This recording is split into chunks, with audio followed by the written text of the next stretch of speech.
Alright, boom, we're on Squeeze Neck Podcast, and today I'm back Stockton-on-Tees with my new mate, Troy Williams. Thanks a lot for doing this, mate. Thanks for having me, mate. Cheers. No worries, mate. Where are we today in terms of this place? Active Body Conditioning, I think it's called? Active Body Conditioning, this is where I do my strength conditioning, under the guidance of Andy Burton. Great coach, and he's got me in supreme shape over the years, and we continue to do so for the future. Nice, mate. So, former British light middleweight champion, professional boxer, obviously. Started in the amateurs as a young kid, which we'll get into. But as I said to you when I first met you, first thing that struck me was the size of you. For someone who used to make light middleweight, would you walk around that if you don't mind saying? I walk around I walk around heavy. I'm a true professional, so that's just not because I tend to do that. But I'm a big guy. I walk around about 13 and a half stone, and obviously I was boxing at 11 stone. Eventually moved up in weight. A long time coming. I just stayed around that weight for a little bit too long. But we've moved up and onwards onto bigger and better things. Yeah, mate. And what's middleweight like for you now? Is that comfortable, or is super middle on the horizon as well? Middleweight, it's still not going to be obviously comfortable, but obviously you've got to be comfortable in uncomfortable positions, and obviously that's obviously where the advantage comes. I'll be a big middleweight as well. Obviously I'll carry my power and explosiveness up to middleweight, and I'm looking forward to knocking people out again. Yeah, nice, mate. So take us back a bit, mate, because we're similar age. We said before, how did you start boxing, and what was pre-boxing for you? So I started boxing at the age of 10. My dad wanted to get me into boxing. Obviously we're a big family. I'm one of 11. So one of 11 brothers and sisters, is that? Yeah, one of 11. Brothers and sisters. Big, proper big family. Big, yeah. So my dad's got 30 grandkids. So is it? Massive family. Dad got us into boxing at the age of 10. Just to stick up for ourselves, really. He had a bit of a reputation growing up, so he didn't want us to get the backlash of that growing up. Unfortunately, we did. So to go into boxing and learn how to defend ourselves and whatnot, it was a good thing. So I went at the age of 10. Back then you couldn't compete until you were 11, so I got a bit bored of the training, the hard sparring, and didn't pursue it. Obviously I left boxing, went and played football from the age of 11 up until the age of 16, and then a boxing gym opened up on the corner from where I lived. Walked into the boxing gym when I was 16, turned 17 after 3 months, and then had my first fight at 17 years old. And what was it like at that age? Was it like starting again, or did you still it wasn't. I had a bit of a natural ability. And obviously I know I went when I was 10-year-old, but from 10 up until the age of 16 I didn't do a thing. And then went back in the gym, and within 4 months I was having my first amateur fight. So, nice. And I had my first amateur fight 17.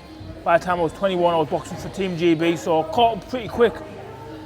Boxing kids who've had 100 odd fights, and I was only on like 30 fights. Wow. So I caught up pretty quick, but I think I had a little bit of a natural ability. Yeah. What weight was you doing then, mate, when you come back at sort of 16, 17? Well, I had my first fight, I was 66 kilo. Okay. So you can imagine, obviously, I'm 31, and I'm boxing at 69 kilo. Bit of a tough ask for the old body. Yeah, mate, I can relate. I've told this on here before, but I say it again anyway. I boxed in like the Southwest Londons once, and the weights were different some years, weren't they? Sometimes it was 67, 71, 75. Sometimes it was just 69 to 75. I tried to do 69. Got in there, weighed in, not what I'm doing, just starving, right? I got there at 69.8, and the coach come over, looked at the scales and went, so we just boxed at 75 then. You go, fuck me, bro. So you know what it's like with the weight cuts and whatnot. Yeah, it happens. Obviously we've got an amateur club as well. Like you say, you can't, as kids, you can't give away too much weight, because it's a big difference. 1 or 2 kilos is 12, 13-year-old kids. It's a big difference. Big, mate, and kids for me, if I jumped in with somebody who was 2 kilos above, not much, doesn't bother me, but as kids, it's a big advantage. Especially them teenagers, because it's funny, some kids develop earlier, don't they? So me and you could be the same weight as kids, for example, but if you're, it's like some kids look 5 years older, don't they? You know what I mean? And that plays into it as well. And the man strength starts to come in, whatever age you are and whatnot. But anyway, mate, go back to your amateur career for me. What was your highlights of your amateur career? Winning the senior ABA title. Which is massive. Massive. It's obviously it's the biggest competition you can win, obviously, in England. Yeah. Obviously, as a senior. Obviously, I didn't box as a junior, so I didn't get no titles as juniors. But boxed as a senior, went in the under-10s, got beaten in the North East final. Went in the 20s, went in the senior ABAs once, so got to the final, got beat off Anthony Fowler in 2014. Okay. He was golden boy of amateur boxing for Great Britain. The following year went in and got to the final. I won him. And then I went on to win the Tri-Nations. Got picked to do the GB squad to go and do camps up there. Up in Sheffield? Yeah, up in Sheffield, yeah. Went up there, done the sparring, got called back 4 times, then eventually got a letter saying that obviously they see my talent and they want me on the podium potential squad. So I was up there every fortnight, and I was on the potential squad for very little time. I was on for maybe 3 or 4 months, then they put me straight on the podium. Some of these kids have been on potential squad and they've been on for over a year. Like Felix Cash was on there, Aston Brown was on there, and these are good professionals now. They're only on for like well over a year. I was on for 3 or 4 months, and it's obviously the scene what I'm all about. Seeing the way I was sparring, put me straight on the podium. So it was me and Fowler now on podium, battling for number 1 and number two spot. Yeah. He was obviously always number 1. He got chose to go to the Olympic qualifiers, and obviously I think he didn't qualify at the first 2. I think it was, and I got told if he didn't qualify, he got chose for the 3rd one. If he didn't qualify the 3rd one, I'd have went to the last qualifier. So I got told, and then obviously he went and qualified at that qualifier. So fair play to him. And I decided to turn professional. Yeah. It was either turn professional or sign a 4-year contract for GB again. But I thought, if I sign a 4-year contract, where will I be in 4 years as a pro? That's what I was going through my mind. So I decided to turn professional. Yeah, because it's quite clicky from what I understand as well, the GB team, isn't it? Like once you're the main guy. Yeah, of course. I think if your face fits, you're laughing. That's it. Yeah. If it doesn't, then you've got to do it the hard way. Yeah. And what age was you when you won your ABA title, mate? What year was it? 2015, I won it. Okay. Right. Talking about quick maths now, like I'm not. Yeah, that's 9 years ago, bro. That was about 9 years ago. 9 years ago. 24. Oh, 24. How old are you now? 33, you said? 24, yeah. 24. Yeah, so there you go. So I won at 24, and then I turned professional at 26. So fairly late in the game, isn't it, really? Yeah, late in the game, but there's no miles on the clock. Obviously, like I say, I started amateurs late, so I feel like a fresh 33. Yeah. Don't look 33 either. No, exactly. Yeah, I know, mate. That's what I always say. Yeah, shave the beard, you take for you. But 26 to me, like, it's not old, is it? Do you know what I mean? 26 is. Nah. Like, typically, it's late. But some of the guys on GB, I think they stayed amateur too long. I was going to say that's right. Yeah. Like, they turned over 30, and they've had because up in GB, they're working like dogs, man. You're training 3 times a day. Yeah. 5 times a week. A lot of sparring, runs hard, S&C. You're fighting every week. You're going over abroad fighting. You're fighting every day. So it's taxing on your body. Yeah. Like you say. So I started in the amateurs late. No miles on the clock. I turned over and I'm fresh. Yeah. I've got a couple of blips on my pro career, but that's all down to my own doing. That's just staying at the weight too long. Like feeling fresher than ever, moving up weight, and I'm really ready to show everybody what I'm all about at a new weight. And what was the thinking of staying at light middle for so long, mate? Was it just you was there and you wanted to just keep on what it is, I think because I kept on making the weight and the opportunities kept on coming, I just kept on making the weight. Yeah. Obviously I failed the weight on my last fight. It's daft as it sounds, if I made the weight then as well, I'd probably still be here doing light middle. So blessing in disguise, me failing the weight, and like you said, it was basically a telling point to say my body can't do it no more. Yeah. And so from turning pro, you're sort of already 26, so you're physically developed. You're not a kid. You sort of know where you're going to fit and whatnot. But what's the thinking process when you turn pro? Was it just world title? Is that the mindset? Yeah, of course. I think like that's everyone's mindset turning pro. If you don't have a world title on your brain, then what are you turning pro for? I know. Like I won a British title. Yeah, great achievement. Every British boxer's dream is to win a British title, but that's not my end goal. Like I want to become a world champion. Yeah. So yeah, that's still on my mind. Obviously, I know I've got it's a big ask, but I know I'm at a different weight now. I feel a lot stronger, a lot more energised. So who knows? Let's see. That's it, mate. And obviously middleweight's a glamour division, isn't it? You know what I mean? There's loads of big names in the middleweight division. There's some massive fights to be made at middleweight. Yeah. Have you got a fight coming up now? Have you got a name or is it secret? No, obviously I had a date for October 19th. The show fell through. I did a full camp for that. Flying. That show fell through. So just working on new dates. I probably won't be out till the new year now. Yeah. Yeah. So if we go back to like when you turn pro, right? You've made the decision. You're going to fight at like middle, whatever. What changes? Do you have sort of time off? Do you have a camp, or how does that work when you go pro?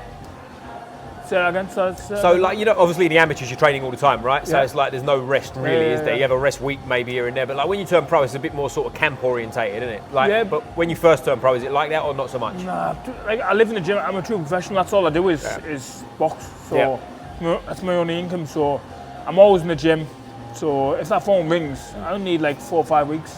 Is that right? Yeah. Obviously I make 11 in stone. I need a little bit longer, but I'm always in the gym, so I'm always fit. It's just like, I never really have time off. So. Do you ever just think, fuck it, I'm going to fight a light heavy and just like be a bit closer to the weight? Fucking. It does go through my mind, but you look at some of them light heavies and some big boys at it. Yeah, big boys. Even super middleweight, they're massive. Like that, you got to think they're boiling down from. They're probably what I'm walking. I probably walk around a similar sort of weight to be fair, but the size difference plays a big part, I believe. Yeah, I think so. I mean, where you feel comfortable as well, innit? Do you know what I mean? It's like world level fight as well. You look at somebody, even super welterweight, where I was boxing at. Look at some of the world champions of that weight. They're big. Yeah, they're big. Like, I can speak about like being around certain people in the gym. I won't mention names because they won't mention it, but they're like, you know, they're easily 20 kilos above their weight, and you look at them and you go like, you're almost leaving your career in the gym, aren't you? Do you know what I mean? Yeah, of course. By getting fucked with the weight and stuff. But if you've got a fight, you said like 4 or 5 weeks is enough for you. So you're training year round. But is that ideal 4 or 5 weeks? Fit, like I'm always fit to be fair. I'm always fit. Like obviously I done a 10-week camp there to box. The show didn't go through, so I had a good week to 10 days off. But I could have went again if they give me a day. It's only the weight that I put on. Yeah. So if they said, "Oh, the fight there in 3-4 weeks, can you do it?" Yeah, I could have done it. You can do it. Yeah. Like I'm fit enough now, so if their phone said, "Oh, can you fight in a week?" I could take a fight in a week, but it's the weight. It's the weight for me. Do you know what I mean? You can't. I always believe that you can't walk around that fighting weight all through the year. You can't do it because your body will shut down. Yeah. Well, that's the other side of it with the weight cut as well. Like if you look at back in the day, like people like obviously a mad famous one of the best middleweights of all time is Marvin Hagler, right? Yeah. If you look at photos of him next to like modern heavy, I know he's gone now, rest in peace, but like when he was sort of in his later years, if you saw pictures of him next to modern middleweights, he looks about 3 weight classes lower, doesn't he? Yeah. Do you know what I mean? Because they're not cutting weight in the same way. They can't because the science wasn't behind it, right? And I think Marvin Hagler weighed in for someone might correct me on this, but I think for the Tommy Hearns fight, he weighed in at 156 pounds. Which is like, or 157, so like way under the middleweight limit, which I'm assuming is just because that's what he weighed. Yeah, I didn't know that. Yeah, but it's great. Obviously, great fight at Marvin Hagler. But I think like the way people are doing the weights now is completely different to what they would have been doing. Like I think nutrition's a lot different now. Yeah. I just believe you can't walk. I just think you can't walk around on weight, like right through the year. So.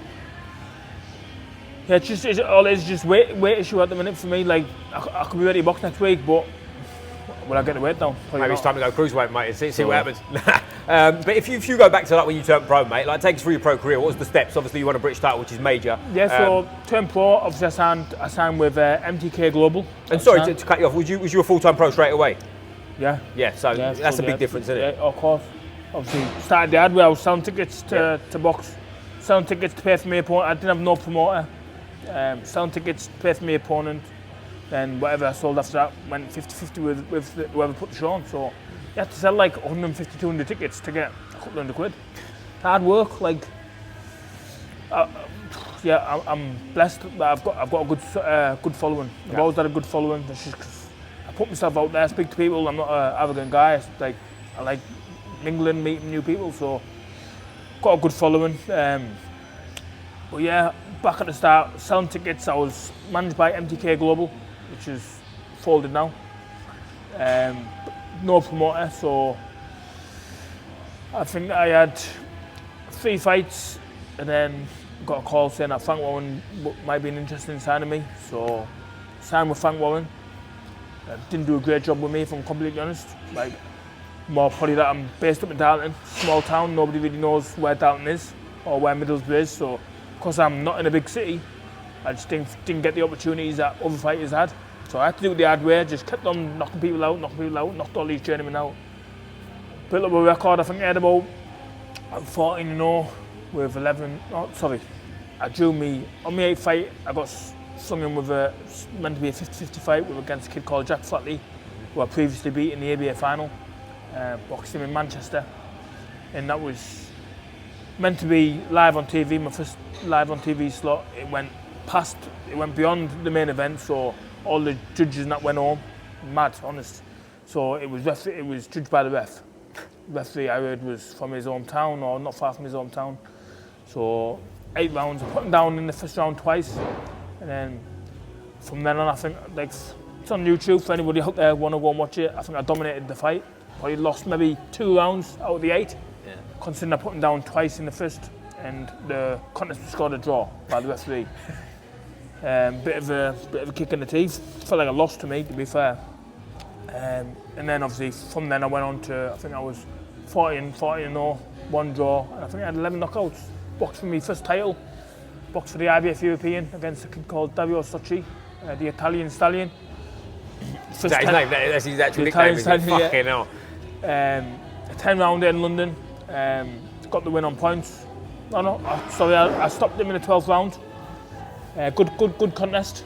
And yeah, I thought from there, like my career was going to go up and up and up, but still didn't get the recognition. I still didn't get the opportunities that I believe I deserved. Just had to keep on winning. Fought a kid called Kevin Smith for a final eliminator for the British title. Nobody wanted to fight him. Tall southpaw from Scotland. I think it was 13, 14, 15-0. Nobody wanted to box him. I beat him previously in the amateurs as well, in the Tri-Nations. But I knew what I was up against. Big, tall, slippery, awkward southpaw, fit, very, very good fighter. I knew I was up against it. I knew I'd probably lose the first few rounds, but eventually I'd get to him. That's what I said, obviously, in previous interviews, and that's exactly what happened. Obviously, I think I was in the 4th round. I was maybe 3 rounds down, and then the 5th round come. I'm catching him, knocked him out in the 5th in devastating fashion, and then I was next in line for the British title now. So I've, like you say, going right back from my first ever pro fight. I've done it the hard way, up against all odds. People didn't give me the chance. People saying you won't beat him, you won't beat Flatley, you won't beat Kevin Smith. Knock Kevin Smith out. I'm in next in line for the British title. Even my friends and that, I had friends that backed against me to get beat by Ted Cheeseman. Did that? Fuck them, mate. Getting them mates. I had friends back against me to get beat by Ted Cheeseman. It was like, it was absolutely ridiculous. Anyways, I had full confidence. I knew what I was up against Cheeseman. Knew he was a great champion, been in great fights, fight of the year contenders, but I knew I had to beat him. I knew my style would beat his style. The best of me would beat the best of him. Went to purse bids. Obviously, I was with Frank Warren. Frank Warren didn't put no bid in for the purse bids. So it landed on the Eddie Earn show. That's, for me, why didn't he put no bid in? Because he probably didn't have no confidence in me. He must have thought I was going to get beat as well. So I just give me the fire that, obviously, the extra little bit of fire that I needed. So I went into his backyard. It was in Liverpool on the Smith Fowler undercard on the Eddie Earn show. Obviously went there. Obviously you've probably seen the fight. Fight of the year contender, knocked out in the 10th round in devastating fashion. I'm the new British champion. And then from there, I had no promoter, so I was basically a free agent. The world was my oyster, coming off a great win. I should have just elevated from there, boom, straight up. And for me, I think, from then, I think my career has gone, it should have been, from there, going upwards, my career was going up and up and up, and then from there, I won the British title, it should have went boom. I think it's just gone downward spiral, and I think that's just because the way I was managed and the way I was promoted. Again, like, won the British title in that sort of fashion, I should have been boom. I should have been shooting up, and it's just I got paid less for defending it than what I got paid, than what I got for winning it, and then just down. Obviously won my first defence against Mason Cartwright. That was probably a telling point where I should have moved up a weight. I got put down in that fight, first ever time in my career. Not the greatest performances, but I grounded it out, got the win, and then yeah, from then I should have really moved up, but I've made the weight. I had another defence.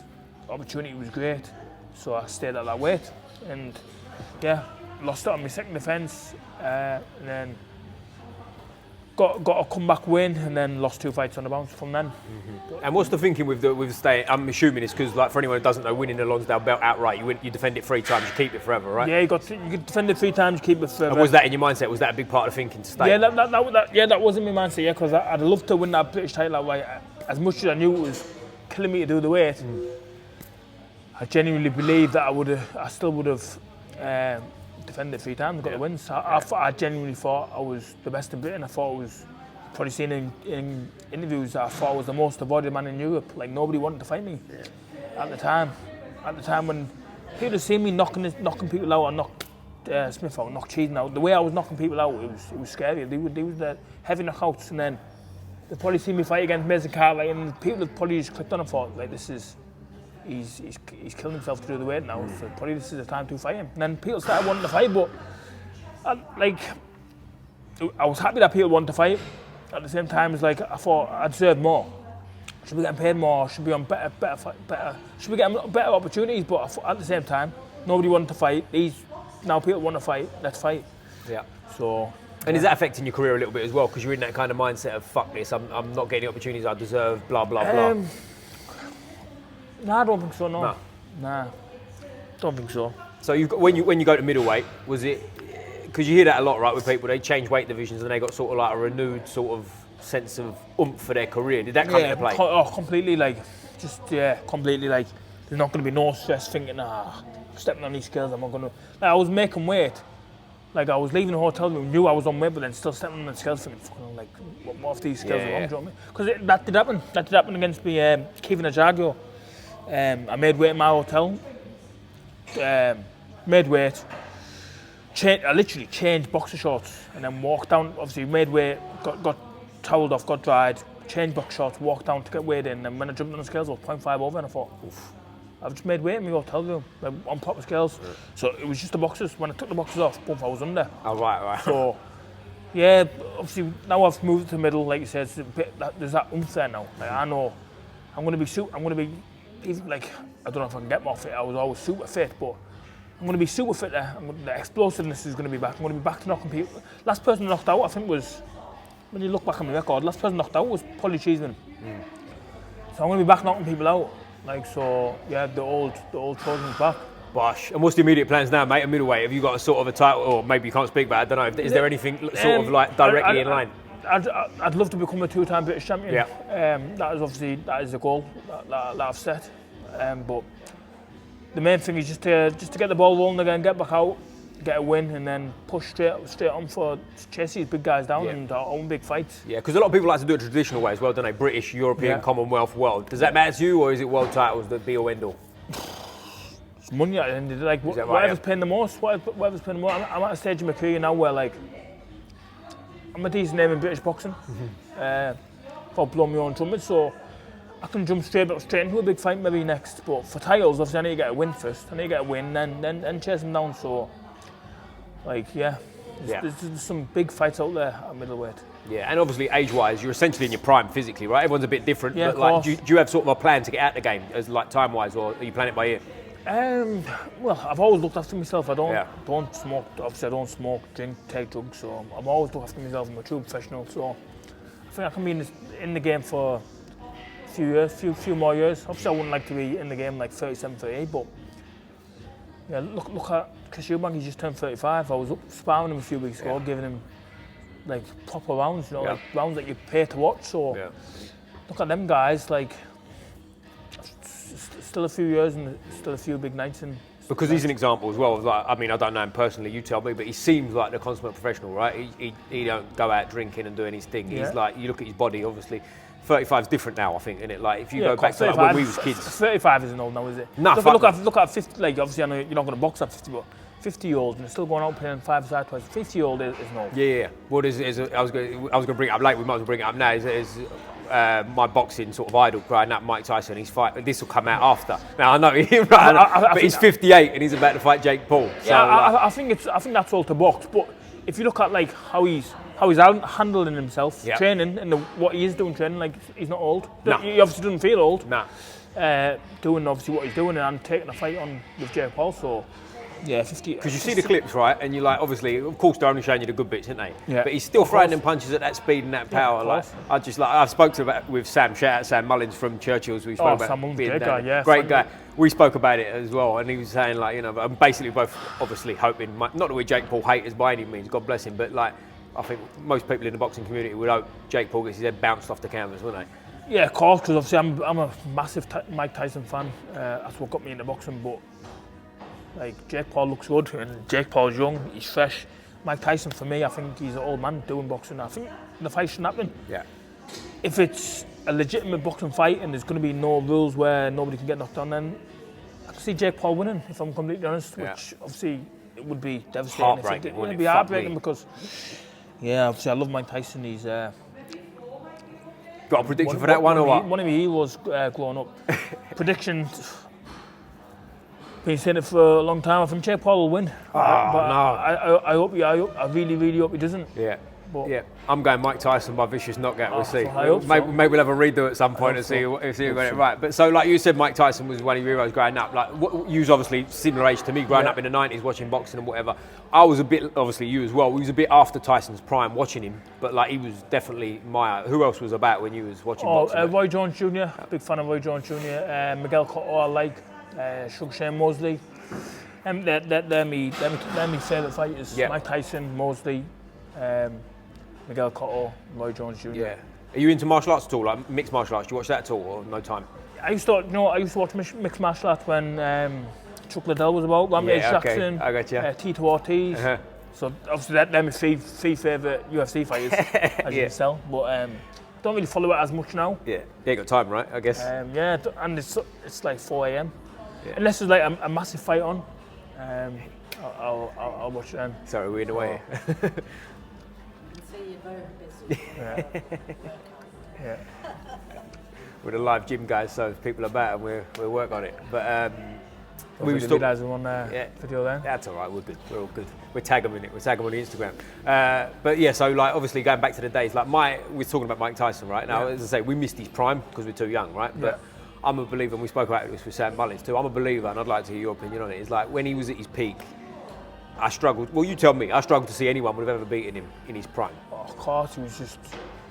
I loved everything about Tyson. Is all the his explosiveness, the way he trained, the way he trained. There's like a little clip on what he was doing where he was doing 5,000 crunches. Getting up at 4 a.m. running and going back to bed, then getting up spar. The way he trained, the way he handled himself was immense. Like, I don't see any other fighter doing that now, like these days. He was just incredible. Yeah. And my other favourite as well, you mentioned him as well, was Roy Jones Jr. I put him down as pound for pound the best that's ever done it in his prime. Oh yeah, he's definitely got to be up there. Yeah. Definitely. Multi-weight champion, world champion, fought the best when they were at their best.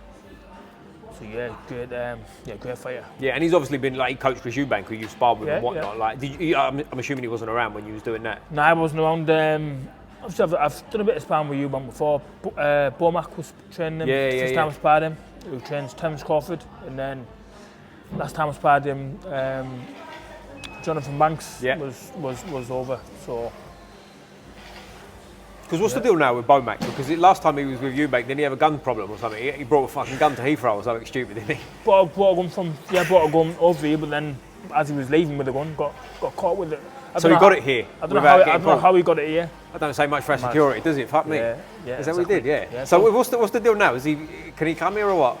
I'm not sure. I don't know. Obviously, I know he wasn't training Eubank for his fight just gone. But yeah, I'm not sure. Yeah. I didn't ask him much about it, to be fair, but it's a bit of a mad one. It's a bit of a mad one, isn't it? What's he like, Eubank, in terms of sparring and stuff? Is he what he says he is?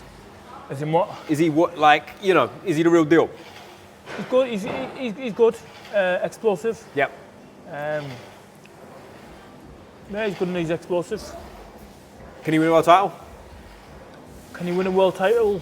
At what weight? You tell me. Where's he best? Can he win a world title? He's won a world title IBO. I don't know if you want to class that as a world title. What do you think? Do you know what? Obviously, people always like give me jip for saying it, but I think an IBO world title, when the likes of Roy Jones Jr. were holding them, and Mike Tyson was holding it, Lennox Lewis was holding it, people were classing that as a legitimate world title. But now, the likes of, got to think who held one in Britain. It was Eubank first, really. Yeah. Because probably people don't like Chris Eubank. Yep. They're probably saying it isn't a world title, but for me, I class that as a legitimate world title. It might not be as big as the WBC, WBO, IBF, but like you say, Mike Tyson, Lennox Lewis, Roy Jones Jr. Yep. Vitaly Klitschko, AJ, they've all held an IBO world title. So for me, it's a legitimate world title. Yeah, I think the difference is though. No, I'm just I'd agree that it's a world. It's an achievement anyway, isn't it, where you cut it. But the difference I'd say with the other guys you mentioned is when they had 4 or 5 other belts. Yeah, true. Yeah, you can look at it in that way. Going back to the question, do I think he'll win a world title? No, I don't think he will. All right. I think there's massive fights out there that he obviously can be involved in. There's like the Canelo one happen? There's 2 big names. He's a massive name, Eubank Jr., Conor Benn, Liam Smith trilogy, if it happens. Plenty of big fights out there for him, whether he probably didn't have to box for a world title. No, well, financially, I think he'd be happy as Larry, wouldn't he? Because again, like you mentioned it there, the Conor Benn fight. Like, I mean, financially for that, I'm assuming he'd get more for that. The Conor Benn fight, it won't be for a world title, but financially it'd be worth more than anything. Oh, of course. Yeah. What do you think about that fight? Is that a good fight for Eubank or what? I think Eubank wins that fight. You do, yeah. I think Eubank wins that fight. I think if it's at 160 or anything above, Eubank wins. If I was Eubank, I'd be adamant on that. I wouldn't go down in weight. Right? I wouldn't go down in weight. That. I think he's gonna, like you said, I think he struggles to do 160 from when I had a previous chats with him up in Churchill's gym. And how big is he in comparison to you, Eubank? Similar sort of size, maybe. Is he? A tiny little bit bigger, maybe. Bigger? Oh, right. Yeah, I thought, okay. Tiny little bit bigger, maybe. All right. So he's fairly big then, yeah. Yeah. Anything below 160, you probably got to favour Conor Benn. But if it's at 160 or above, I think Eubank will win. Yeah, because I was adamant as well. I thought Eubank would beat him comfortable. But then obviously the Liam Smith fight happened, and that made me think not so much about the skill level, but more the weight thing. Because like obviously he's always had an iron chin, hasn't he? And he seemed like he got tickled in that fight and went over. Yeah. And obviously the rematch was different, but that was a weird match too, wasn't it? The rematch, Liam Smith looked like there was something up there. Yeah, of course, it looked like it wasn't obviously Liam Smith that turned up in the fist fight, was it? Nah. But he wasn't. But here's the thing with that, right? It's like he said he gained 3 stone sitting on the sofa. Now to me, I go like, what are you doing, mate? You got a big fight coming. You know it's coming. Why are you letting yourself get that out of shape? Do you know what I mean? It's mad, isn't it? Because like I go heavy when I'm out of camp. Yeah. But I don't go fat or anything. It's different. You're in shape heavier, isn't it? Obviously, everybody body types are different. To gain 3 stone, that's what 18 kilos. Yeah. It's a lot of weight. Like it's a lot of weight. Even if you're eating, or even if you want to, if you're eating whatever you want to do, or drinking and things, 3 stone's still a lot of weight to put on. Fucking right. When you've been like trained your whole life and dedicated your whole life to. But his body's not like that, is it? Like I was speaking, he's not sort of. You can see he carries a bit more fat naturally, can't you? Like whereas I had a nutritionist on yesterday. Shout out Unorthodox Nutrition. They was talking about like more muscular guys find it a lot easier because you can get a lot of water out your muscles. Yeah. So for someone like yourself versus Liam Smith. 3 stones is extreme. If we said a stone, it'd probably be a lot easier for you to just get it out, sweat it out, whatever. Yeah. Whereas he's actually kind of got to lose it. I think I'm getting that right. If I'm fucking it up, someone comment. But something along those lines, you know what I mean? Where it's harder. But for him to gain 3 stone, I sort of, not that he needs my sympathy, but like, you know, I'm looking at it, I don't really care about your argument now because you shouldn't have gained that weight. Oh, of course.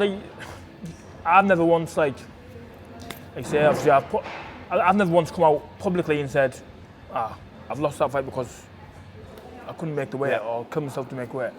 I've done every camp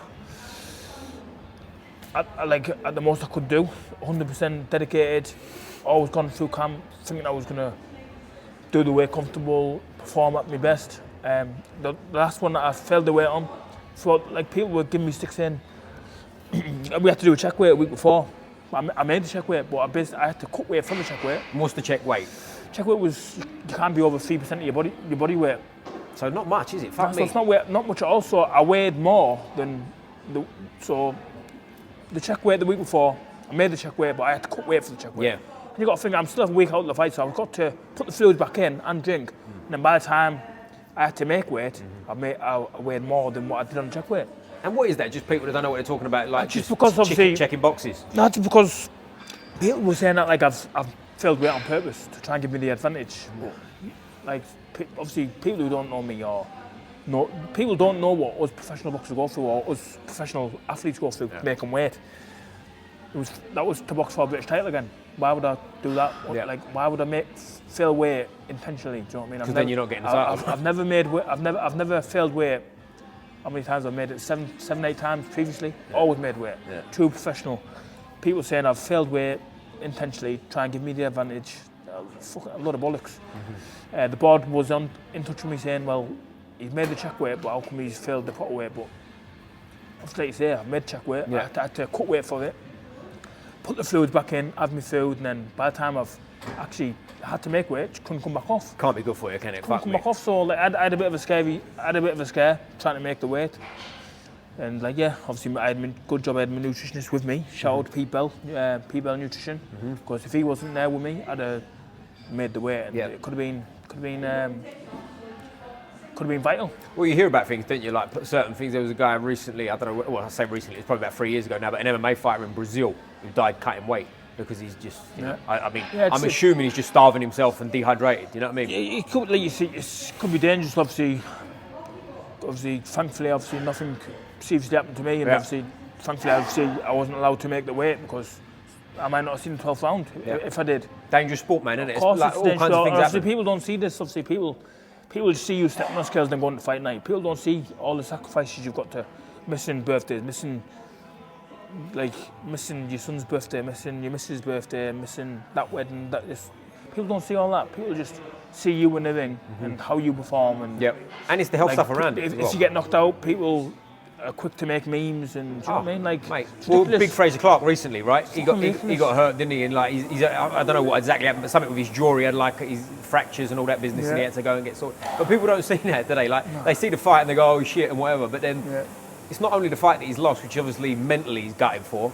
Now he's got to go through surgery, and he's fucking in agony and all that kind of shit that goes with it, isn't it? You know what I mean? It's like you say, it's your self-pride. It's everything. Like, I'm from Darlington. Like, without blowing my own trumpet and stuff, like, Darlington's a small town. I know, like, everyone knows who I am. I know everyone. Like, everyone knows everyone's business. So when I took my first loss, I was walking to Asda, and there's kids there, like 10, 11, 12-year-old, and they're saying, "Oh, there's Troy Williamson, there's Troy Williamson. Oh, we've seen him get beat." So I was walking up the train station with my brother.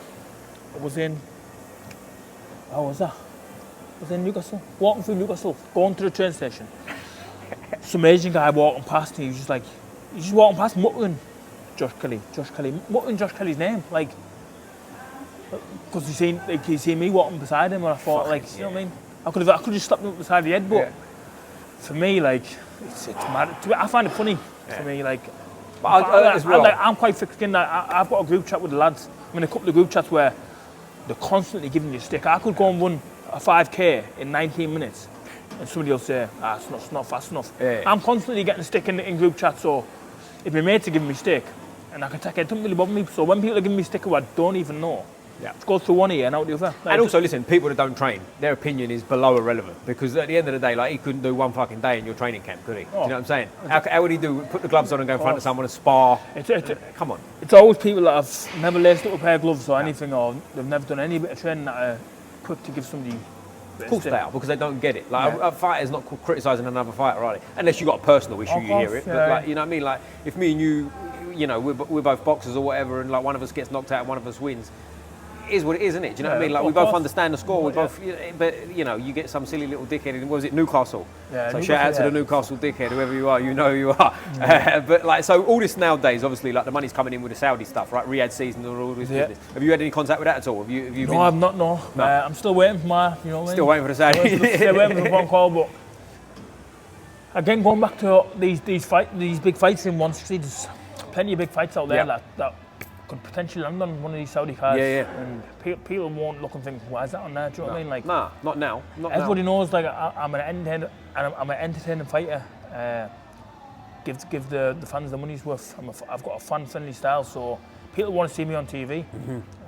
So yeah, I'm just looking forward to getting back in the mix. That's good, man. And what do you think about it? Because certain people, again, with anything, there's always negative people, and fucking Saudi money and all this bollocks. But to me, it's a good thing for the sport. What do you think? Of course, it's a good thing for the sport. So it's just getting everyone talking. It's bringing they're all 50-50 fights. The best are fighting the best.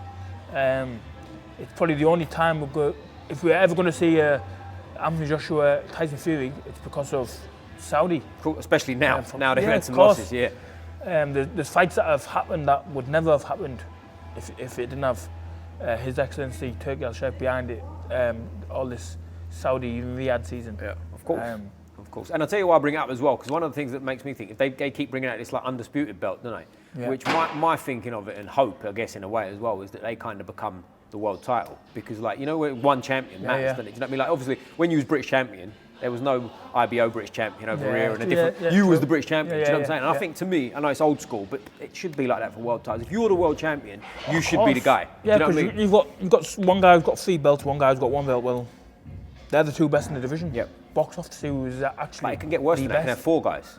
You could me, you, him, and him. We've all got world titles. Obviously, it's been like that, isn't it? In the of course past, it is, where, like, everyone's had a world title. Well, obviously, them 2 should fight each other, them 2 should fight each other, and then whoever wins them 2 should fight each other, and then you've got 1 champion. Should be. Then that he's number 1 in the division. But they strip him, don't they? Like Usyk obviously beat Fury, undisputed. He was undisputed for about 3 days, wasn't he? And they give it to Daniel Dubois. And it's like, not knocking Daniel Dubois, he's just had a mad performance, by the way, isn't he? But like, he ain't a world champion until he's beat him, is he? Do you know what I'm saying? Yeah, I understand what you're saying. Well, it's going the right way. It's going the right way with, like you said, the undisputed belt, and hopefully we just have one in the next couple of years. Let's hope so, One mate. champion in every weight. That's it. And one of them will be, what, you at middle, super middle, light heavy, go through the weights and win all the belts and live in Saudi and all that business. But who's the best heavyweight in the world, mate? Obviously, it's all a bit messy up there at the minute. Best heavyweight in the world. You've got to go Usyk, don't you? You've got to go Usyk, yeah. I do, yeah. But here's the thing, the reason I bring it up, because I think there's a lot of moving parts of it, and you tell me what you think. When Usyk fought Daniel Dubois, obviously he stopped him eventually, but part of me goes, I think he might have got knocked out of a body shot en route to that. Oh, of course, I thought it was a legitimate body shot. I did, yeah. I thought it was a legitimate body shot. I think it'd be a different story. I think if Dubois boxed him again, I think it could be a different story. I think Dubois could beat him. I think Dubois is a different fighter now, in here. Of course, he's like, his confidence is through the roof. The way he boxed AJ, the way he fought AJ, and the way he approached that fight, he's just from round 1, he just boom, he just stamped his off of it from round 1. And I think he put AJ on the back foot and he didn't really know what to do. No, he chinned him early, didn't he? And I think AJ, it looked like he... I think that Daniel Dubois would give the whole division. I think he's a nightmare for anyone. Fury, Usyk, I think he'll give him I do as well, yeah, big time. Because the other one, obviously, Fury, obviously just lost to Usyk. The next one's coming up, but I think he's on the slide a little bit here. In my opinion, you tell me what you think. I think a prime Fury, like the Fury that got like Wilder out of there twice and all that business, I'd favour him over Usyk, to be fair. Yeah, but I think that's how he's got to approach this, the rematch. I think he's got to go in there and, again, stamp his authority from round 1 and just put it on him. Can he still do it though, or is that time past? I think he can. Yeah, I think he was boxing well in the first fight. I thought he was winning the first fight, in my opinion. I think he just got caught with that shot, and I think that was the turn the tide. But it's a tough old game, innit? Yeah, I think I'd favour Fury for the rematch. Oh, you do? Yeah. Because I was going to ask you. Because I'm unsure. I go back and forth on that one, man. I hope so. Like, again, like you say, you got to back your own, back the bit. Like, yeah, absolutely. See all these fighters that are like want Usyk to win or wanted AJ to get beat off Usyk. Do you know what I mean? Like, you back your own. Yeah, of course. Like, you've got to back you want the world title to be in England. Yeah. So mad. And how about AJ, mate? What's AJ do for me? I think he's got to fight Dubois again. I think you've got to win. I don't think it'll be an immediate rematch from what I've been hearing, but I think he's got to put that. I think he's got to try and settle that. Whether he does or not, I think he's got to. I think he's got to go back in that fight, try and put things right. But if he doesn't, then where does he go from there? I wonder if he's waiting for the Fury-Usyk fight to pan out, because if Fury loses again, I think he might be having an eye on that one. Do you know what I mean? Yeah. Just like you said, it's still a massive fight. Yeah, of course it is. Even if you put him in with Dillian White, that's a mad fight. Still that's a great fight. Again, do you know what I mean? Like, I think anyone with Fury, AJ brings numbers, sells seats, puts bums on seats. So whoever AJ is in with, it's gonna sell out anywhere. Yeah, I got you. So it's like, I know he got beat there, but he's still the face of boxing, still the face of British boxing. And listen, the way to get beat in front of 98,000 people. Yeah, he's still the face of British boxing. Going out and shoot like that, and it is what it is, isn't it? Do you know what I mean? How many people in their life have got that experience? Exactly. Like, he's had it how many times now at Wembley? But who's the best pound for pound boxer in the world, mate? Terence Crawford. Terence Crawford, yeah, because he's talking about fighting Canelo, which I think is a huge mistake. You tell me. There's weight divisions for a reason. Yeah, there's weight division for a reason. Obviously, Canelo did start well at weight, didn't he? Sure. I think he started lighter than that. Because he turned pro at 15. Again, like, if they can drag him down, Like, imagine dragging him, trying to get him to, like, I don't know, catch weight, 157, 158. He ain't doing that though, is he? But if the money was, if he did though, Yeah, you've got, I think it worked the other way. I think Crawford will have to go up for the money. Probably got to favour Terence Crawford, but maybe 160. I think Canelo will demand 168. 168. So yeah, he's got more money. He's got the money. If 168, obviously you've got to favour Canelo, but tank, can he? If they pulled him down like so far, yeah, I'd probably got to go with Crawford. Yeah, I got you. But there's weight divisions for a reason, like you said. Because my personal pick at the moment is Tank Davis. I think Gervonta is a fucking. I think he's one of my favourite fighters. I think he's my favourite. Yeah. But obviously you said pound for pound, so I can't put. You don't think he's pound for pound number one? Nah, not pound for pound number one. Nah, really. If you said who was my favourite fight, who was my favourite active fighter, it'd have been Tank Davis. I got you. I wouldn't put him as pound for pound number one. Nah. No. But yeah, he's a very exciting fighter, explosive. Yeah, he's great. Yeah, I think he's got it all. I think he's the best out of all them. Shakur Stevenson, Ryan Garcia, Devin Haney. I think he's the best out of the lot. I do. Yeah, I think he's a step above all of them. Do you know what I mean? But what do I know, mate? I'm talking to you. Who's going to be like freeweight world champion? You just told me, right? Yeah. Hopefully, man. Yeah, but mate, I appreciate your time, man. Thanks for doing this. I really appreciate it. Anything you got coming up? You want to plug? Any sponsors? Any of that? We'll put in the description for you. Yeah, I just wanted to thank all my sponsors who supported me last fight in Dubai. That was meant to be on October 19th. The full show cancelled. They've stuck by me. They're still sponsored. They haven't asked for the sponsor money back. Pay for me kit fit, pay for my brain scan, my blood tests, eye examinations, all that. So I'd like to thank all yous. Tune in. We're gonna have a big 2025. Boom, you heard it here, folks. So last question I always ask. I don't know if you've seen any of these before, mate. I always ask most important question I'm going to ask you all day at the end of the show, which is what football team you support, mate. There's a correct answer, by the way. Yeah. Do you know what? Everyone's been asking me this for months. I don't follow football. Chelsea, very good. Well done, my guy. I've got the blue on. Yeah, so there you go. There you go. To his heart. You know what it is? I don't follow the football as much as what I used to. When I was growing up, I was a Man United fan, but now I like watching football. I thought you were going to say Borough because of where we are. Well, do you know what it is? Like I follow all the North East teams now, so Middlesbrough, Newcastle, Sunderland. I keep an eye on how they're doing. I know Sunderland top of the league, Middlesbrough just above mid-table maybe, Newcastle mid-table. I follow all the North East teams, but I don't really support a team. I just like watching good football. Well, you can have Chelsea now, mate. When Drogba was playing, he okay, you've got yeah, Drogba was my boy there. Drogba was my favourite player, so yeah. I just like watching good football. I got you, mate. All right, brilliant. Well, I appreciate you, mate. I always finish with a fist up like this. Squeeze the neck. Boom!